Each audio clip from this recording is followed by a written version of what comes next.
So it's Rabbi Mordecai here. We're still in this conversation, the sugya of, seeing a new world, seeing a new spiritual world, seeing a new spiritual reality. And, it's about like, my wife's making breakfast in the background. So if you hear it, it's what it is. But the point is saying that, you know, what is the what does that reality look like now, right? We've been talking about it for the last like three sessions, about this building of like this new imagination or this expanded imagination of living in a society where people are able to see an expanded reality around their fellow man, around nature, around themselves, and thus connecting themselves to a new frame of governance of a new frame of governance that is connected to the desires and the needs of their soul, and not exclusive from the body, but it's saying that what we've lived in so far, just to rehash hashtag or hash point, some of the past conversations, we went into the past and we've been able to understand that the thinking process that created the society that we live in is a thinking process that's limited to the five senses, right? And the understanding and the needs and the desire of the soul are not part of the blueprints of what, the world needs, in terms of its completion. It was not put into the thought process. It's like, like say something like, imagine there's an event planner, right? And that event planner, is hired to put in an event for you, right? And they order all the top of the line stuff, right? All the best stuff. They order it, but all the things that they order are not things that you necessarily like or you have a desire for. I mean, like in terms of the quality of meats and the quality of breads and the quality of drinks or whatever is there at that particular event is all in the context of their particular areas are all very high level and almost luxury, items, but they're not your favorite, and it's your party, right? And so that this idea of living in a completed reality is being able to experience what the world has to offer and appreciate it, but being able to go even higher to be able to fulfill your personal needs and your personal desires, and being able to connect, with like-minded people, being able to travel to like-minded or like energy places and thinking about your life in that context. The exploration of you. What do you have to offer? What really makes you happy? What relaxes you? What brings you peace? Outside of the context of survival and moving forward and dodging all the challenges of life. But outside of that, like what's your favorite food? You have anything in the world that's kosher, obviously. Because things that are not kosher are not actually food, right? So at least not for the Jewish soul, right? And so from that standpoint, the question is just going into you can have and do whatever you want. I think Lil Wayne had an album, No Ceilings, right? No limitation. What does that look like? What does that life look like? What would you do? Because now we have to earn a living, right? That's what we've been programmed. We need to learn a living. We need to earn a living. We need to be educated, and we need a third party to tell us that we're educated. We should be happy, and in order to be happy, we need these particular things. We need to live in this particular place. And so this aspect of me, like, is really not in the conversation, right? My mom will always say that, students are not really asked, questions about themselves and what they think until they get to the postgraduate level. right? So that means whatever percentage that is, we know there's a small percentage of the kids from a particular city end up becoming doctors, right? So that means all these other kids went through life and went through school, and they never even thought or asked, what do they think about a particular topic? All they did was just reiterate what was said to them, their entire experience in school. This is the complete formation of their thinking process from K through 12. Never were asked once. And say they go to college and they do 4 years of undergrad. The professors are saying up until that point, that undergrad from K, from kindergarten, right? From that process, never asked what they think about a particular issue or topic or whatnot. Never asked, right?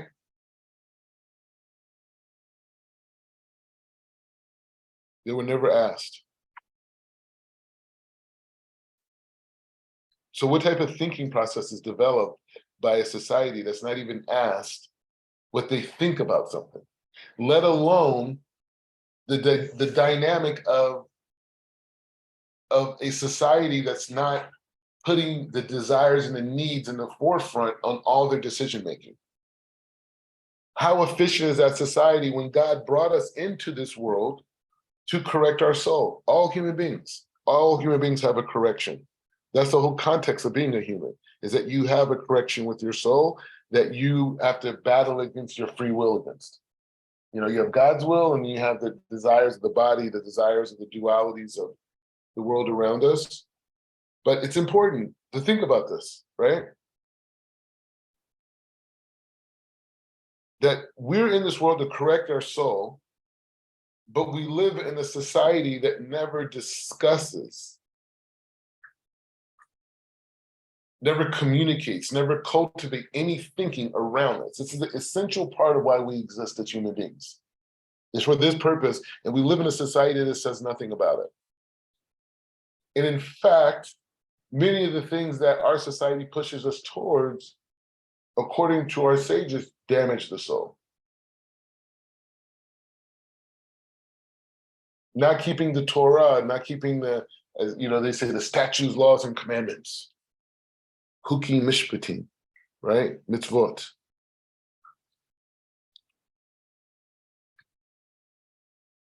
Going the opposite way of how Hashem created the world brings damage to the soul. So this is what we're up against. Either I'm here to complete the purpose of my lifetime or I'm not. That's it. That's it. That's the whole game. This is the whole purpose of spirituality. This is the whole purpose of why we have an Earth, a planet Earth. This is the reason why we have a solar system, why we have oxygen, why we have grass, why we have other human beings, why we have emotions, why we have thoughts. The whole purpose is for us to correct our soul. That's it. That's the whole purpose. That's why we're here. No other reason. Everything else is commentary. We're here to correct our soul.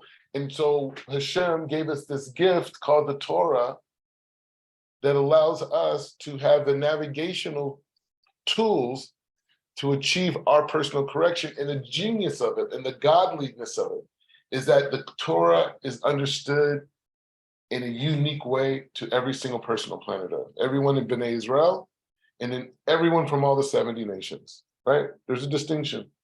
And so that's the idea. That's the idea. Is to get into this place where we are able to understand that, wait, this is the purpose of life. This is it. Everything else is just there to distract me, right? There's a famous story about a king and he gets sick, and all the different people in his, you know, kingdom who were like physicians, doctors, you know, whatever, they were coming and trying to help heal the king, right?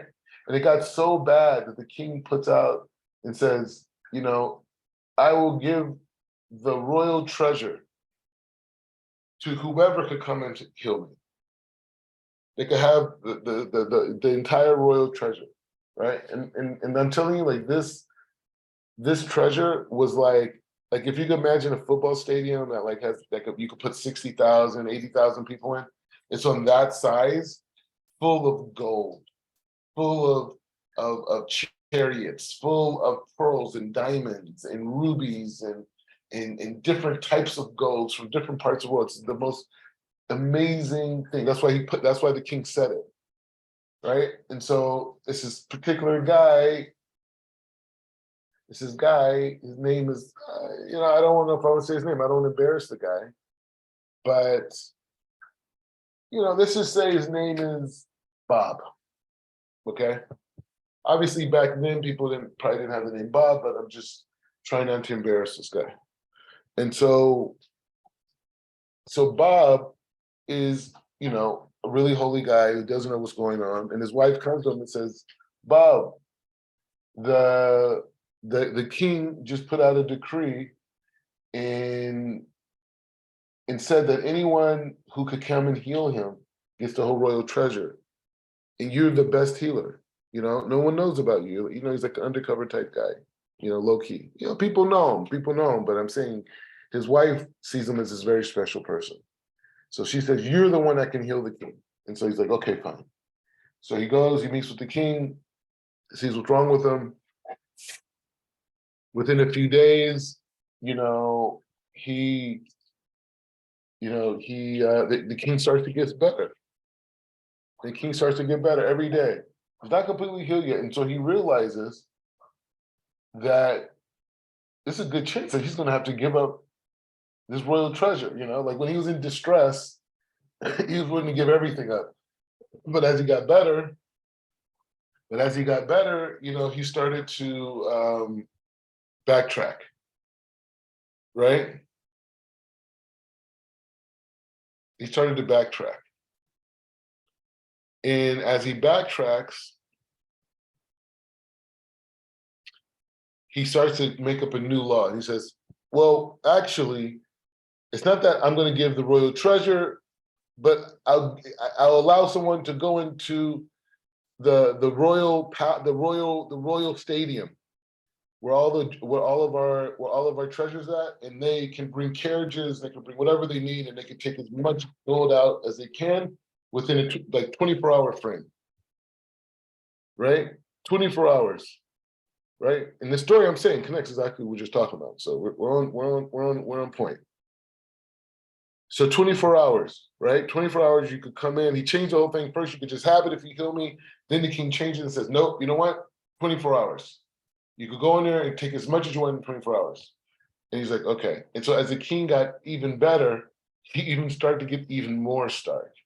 And so he says, like, you know what? Okay, I really don't want this guy to take any of the treasure, even though this is the guy who's healing them, right? He says, I don't want the guy to really take any treasure. So the king comes up with something else. And he says, he starts to do research on this guy, Bob, and he finds out everything about him. He has his royal spies go out, they find out everything. And one thing he finds out about Bob is that Bob loves music. He loves music. He could sit for hours and listen to music. He loves music. So what does the king do?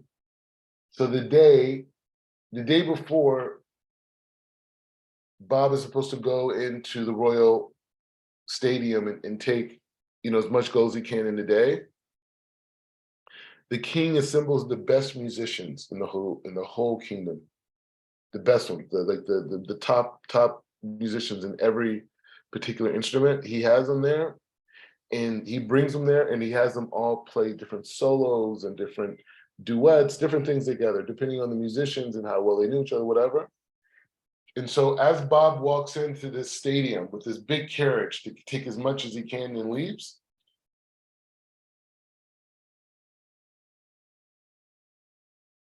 as he gets ready to leave, as he comes in, he hears the most amazing music.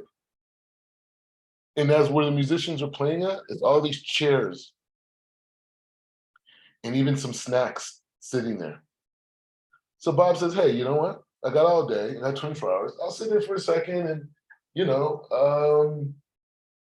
I'll sit here for a second and then I'll get the golden stuff. And the musicians just kept coming out, and those all of his favorite musicians, people he's been listening to for years, over and over and over. And then what he notices is after hours of listening to, say, wait, the sun is starting to go down. Time is running out. So he gets up and he starts running and he starts to try to get things, and then some of the stuff falls out. Anyways, within that 24-hour frame, he got a few coins out, and a few pieces of jewelry, and he obviously made money. But the whole thing was there waiting for him to take out. And what happened? He got distracted by the noise. He got distracted by the music. And so that's exactly us. We came into this lifetime, and the Midrashim tell us that Hashem, when we were babies, taught us the entire Torah, right? The entire Torah, a Malach came to us and teaches us the entire Torah. And when we are born, we forget how the Malach taught us the Torah, but we remember the Torah because the world that we see around us is reflective of the Torah itself. When we walk around and we see the world around us, that is the Torah. That is the 7 days of creation. That is the byproduct of the flood of Noah. It's the byproduct of the Tower of Babel. It's a byproduct of Abraham Avinu and all the tests and the elevation to society. All of that came from the different occurrences inside of the Torah. The world that you see was shaped by Bereshit, was shaped by Exodus, right? And the rest of the books. So when the world you're looking at is the Torah. This is what God gave you inside of your existence. So let me give you a proof to this. When God created Adam, before God put a soul into Adam, he gave him intelligence. And that intelligence allowed Adam to be aware of all knowledge, to all information. He could see even into the far future. He could see Mashiach. He could see the future generations. He could see the 7th millennium, where we put a crown on the Shekhinah. 6th millennium, we put a crown on the Mashiach. 7th millennium, we put a crown on the Shekhinah. Adam Rishon saw all that, and that was in the beginning of time. And then God put a soul, blew a ruach inside of his nostrils. That came later. So in that same way, when we're in our mother's womb, before we're experiencing the life, the ruach of the outside world, before we experience that, Hashem comes and gives us all the knowledge. And when you walk around and you see a bird flying, it's only because the Torah said that there's a bird flying. When you see that there's a tree, it's only because the Torah said that there was trees created. Grass, bugs, everything. And all the descendants and derivatives from these things. This is why you see what you see. So being able to be aware of that, right? And to be aware of that and to be able to be humbled by the idea that the whole intelligence of what we rationalize and perceive is a byproduct of Hashem bringing a messenger to cultivate our intelligence while we're in our mother's womb. Exactly in the same way that Hashem cultivated the intelligence of Adam Rishon before he came to life, right? Before he experienced the world. So this is what we're dealing with. So that same Torah that cultivated the reality that we experience all around us also told us the reason why God created us in the first place, because there's some type of an experience that happens in the upper heavens by us going through a correction process in this reality.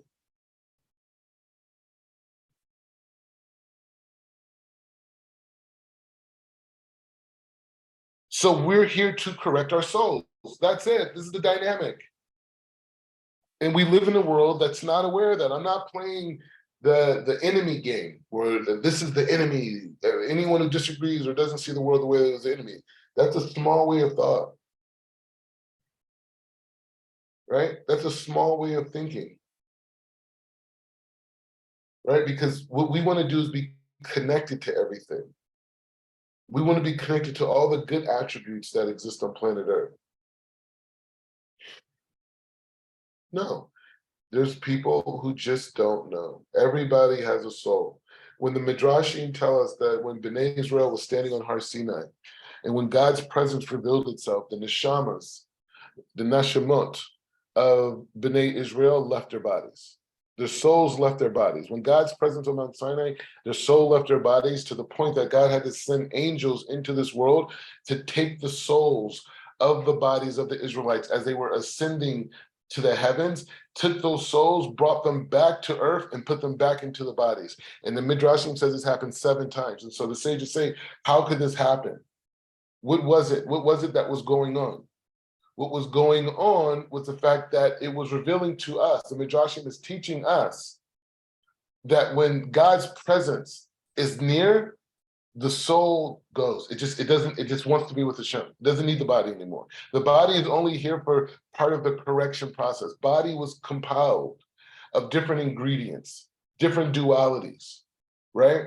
If you look at how the body's built, we're made of, the body is full of duality, conflict, machlokus, right? This desire, that desire, right? So this is what the body is. And so what our challenge is being able to separate the challenges and the thinking process of the body, the thought intelligence of the body, and be able to plug into the thought intelligence of the soul. And the thought intelligence of the soul is the entity that's going to allow us to fulfill our purpose in this lifetime, which is correction. This is the challenge. What does our soul need?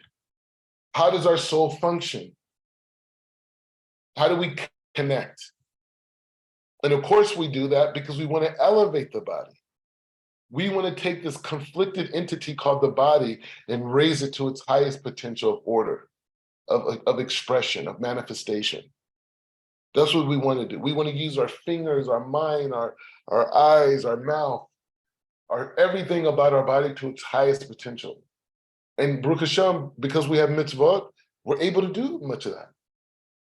When you do a mitzvah, you are expressing God. Something beyond our imagination, beyond our logic. You're expressing it every time you do a mitzvah.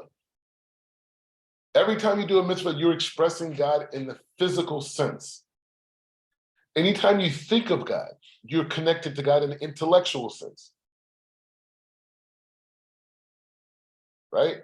And sometimes we get emotional for our love for Hashem, our passion for Hashem. You know, some women, she'll go nameless. Women get very emotional when they pray.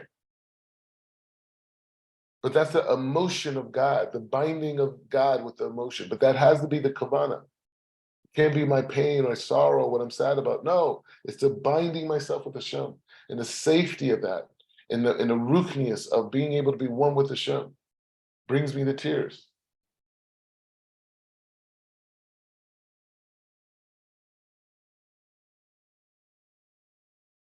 So we can't stress it enough that if we don't understand the game that we're playing in, the game of life and the rules of this game of life, we're just, we're just kind of like walking around cumbersome, tripping over things and, but that's not what it's about.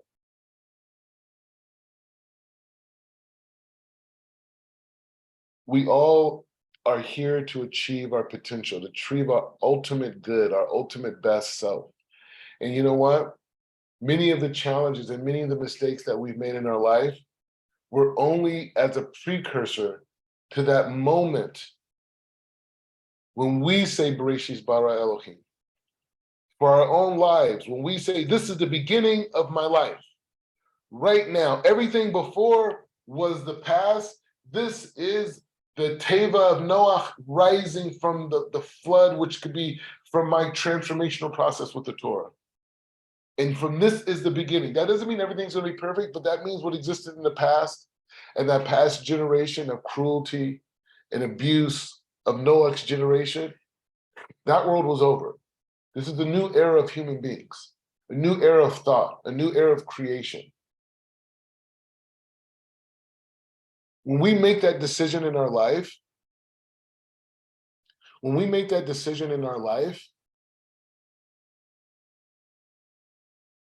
that's when we gain the power of the oneness with Hashem. Because before we were living in tohu vuhu, Why? Because there wasn't like this full connection to the ability to have dot at the highest level, right? Isn't like free will, isn't that like the highest level of expression of dot? Right? So we weren't in a place and everything was chaotic and it was dark and it was murky and it was empty and it was cold and it was all these different things. But you know what? It kept getting better. It kept getting better to its full manifestation, what was Adam Rishon.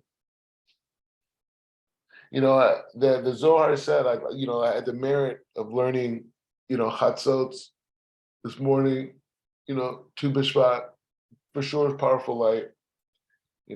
Yesterday I took a nap and, I just thought, I didn't think about it, but then I saw like, whoa, Hashem put me to sleep because he wanted me to rest, because he wanted me to wake up and learn the Chatzot.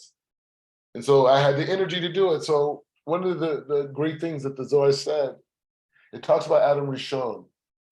And it goes through this process, and it says like, Adam Rishon had 2 kids, right? And those 2 kids, Cain and Hevel, never had children. But his other kid, Seth, did. And the population of the world came through Seth.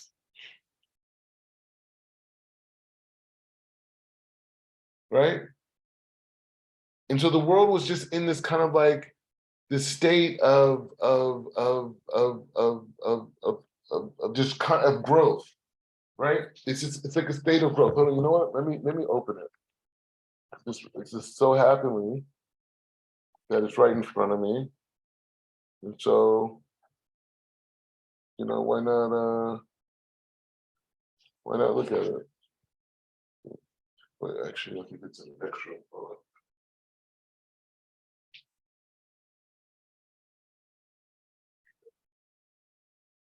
So yeah, so it's an amazing Zohar, especially like what we're talking about, because right now we're in this process of Choshek, this process of darkness.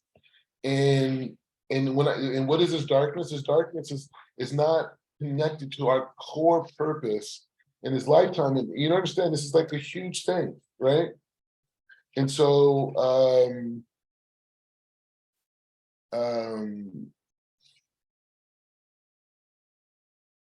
yeah, so I had this Zohar, and it's saying that, so it's saying that like, Cain and Hevel, it says that it says Abel was from the upper aspects and Cain was from the lower, right? So they both represented 2 levels of consciousness.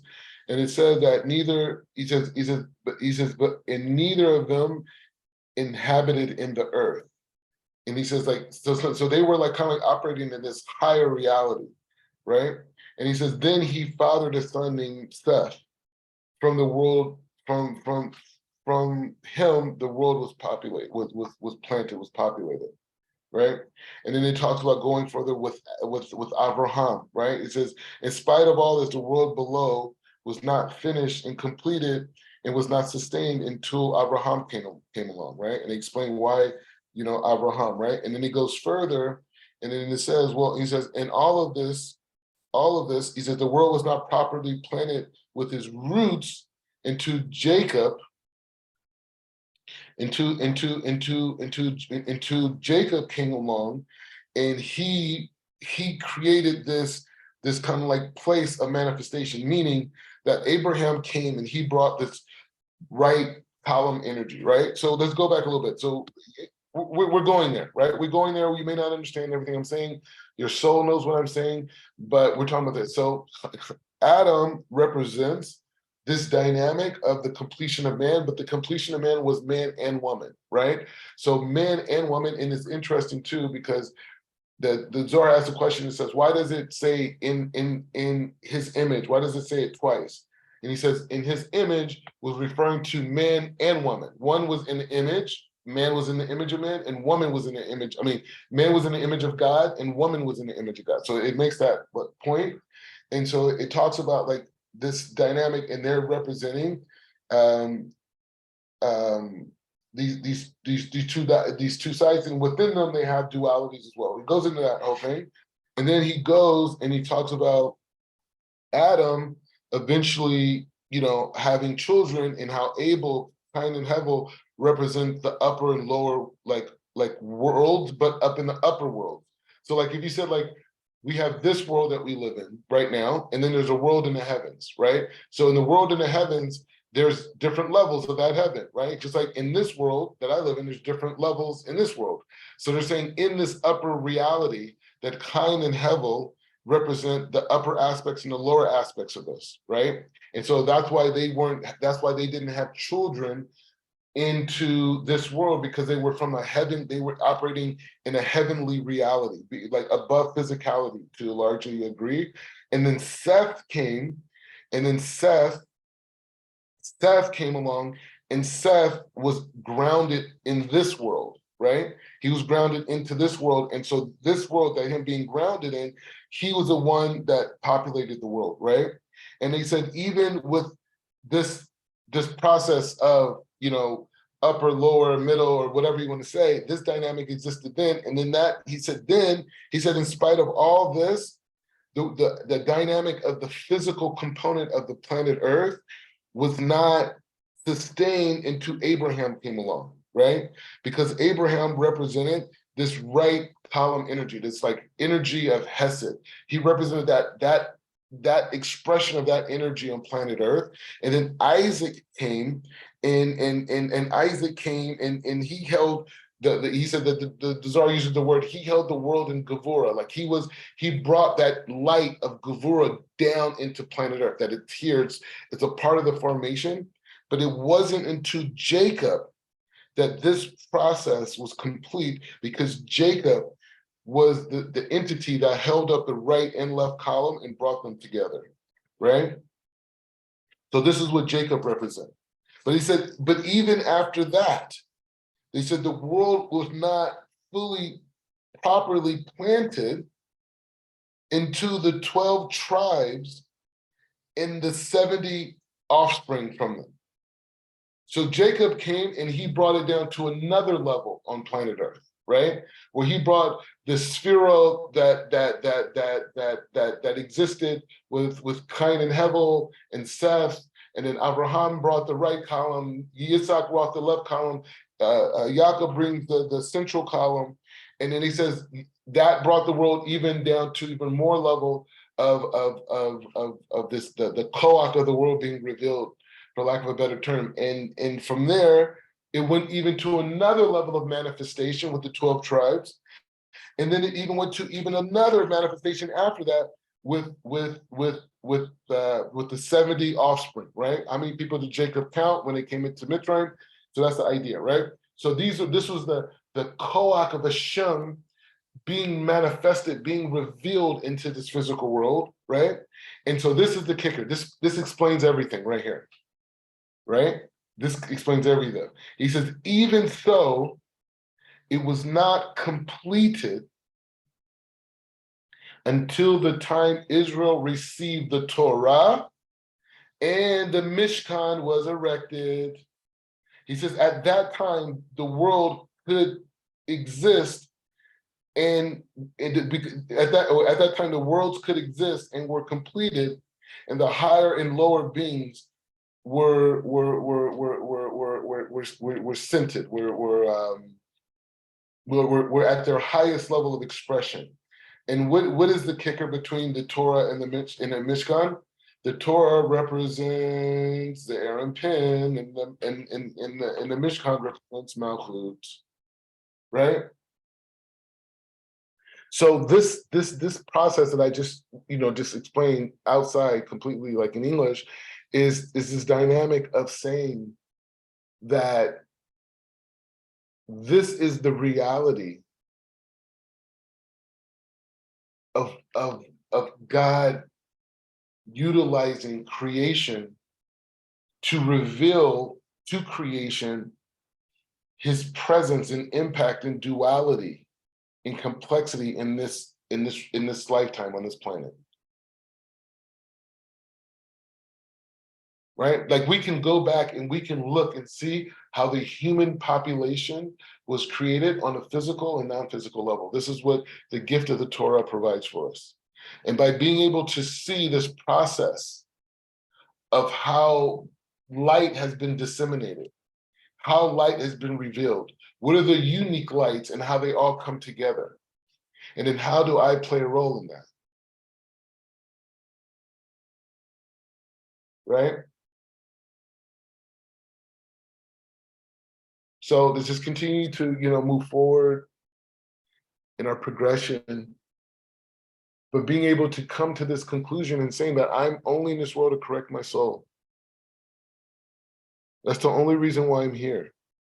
And everything else is a manifestation as a tool to allow me to correct my soul. Like, for example, we have to, because of the sin of Adam and Chava, we have to work now, right? We have to go out and labor for our parents, right? For our sustenance, everything we have to labor for.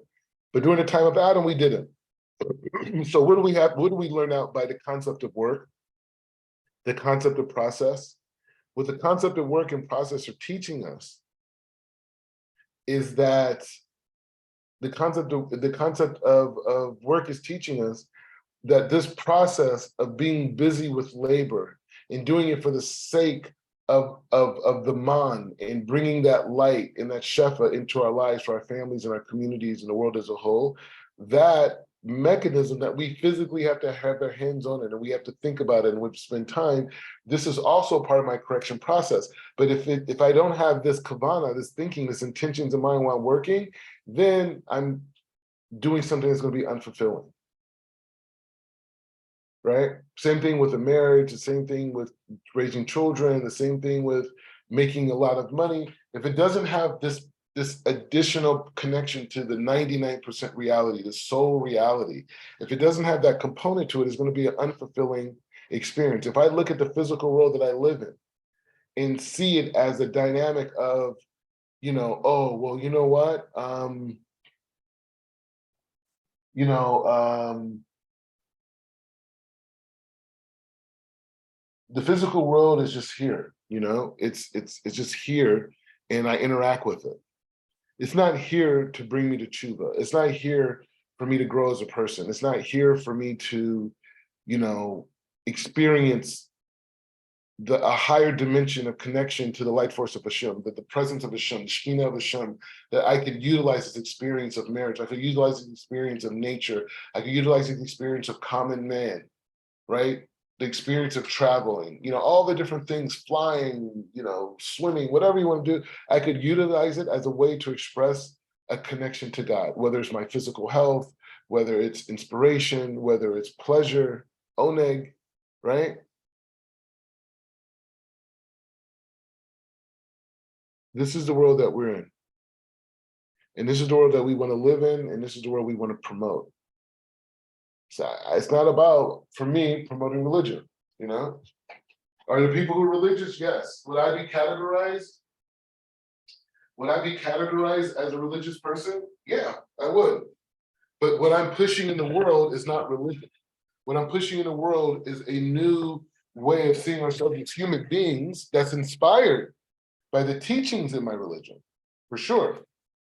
But that's not what I'm pushing. I'm pushing the inspiration and the wisdom of saying that, hey, you can take this life to the next level. You can take everything that God has given you and raise it to a level of holiness. And it doesn't matter what your background is and who you are and where you're at. We're all on this journey together. So that being said, I'm going to eat a little bit of breakfast, and here in Jerusalem, it's the morning of Tu B'Shvat, the 15th of Shvat. And it's a time where, there's a lot of rejuvenation happening in the universe. And this rejuvenation that we have in the universe is most expressed and most obviously expressed in our trees, right? Most of this rejuvenation is happening in the spiritual realm, in the heavens. There's just shifts, there's transformation happening. The universe is going from a place of concealment to a place of revealment, but slowly. That's what we call the spring, right? Because we're coming into it and it's new. Why? Because we were at before was concealed, it was darkness, right? So we connect to all the fruits. And I was thinking about that too. Like, what was the RE thinking about?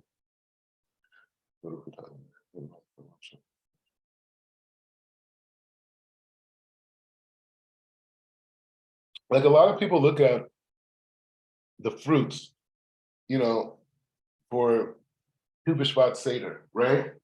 A lot of people look at the fruits and they're like, oh, okay, well, it's a new season, it's a new harvesting season. But like really the harvesting dynamic is really doing Matan Torah, is really doing Sivan, right? I mean, because the spring, the announcement of the spring is Pesach, right? So what's going on over here with all the fruits on the table? So I was thinking that perhaps what the Kabbalists are holding by is not the fruits themselves, but rather the seeds that they emanate from. And they're connecting to the seeds of these entities that are going to fully manifest during Matan Torah. So anyways, let's keep going, building a new spiritual reality. Baruch atah Adonai le'olam, amen, amen.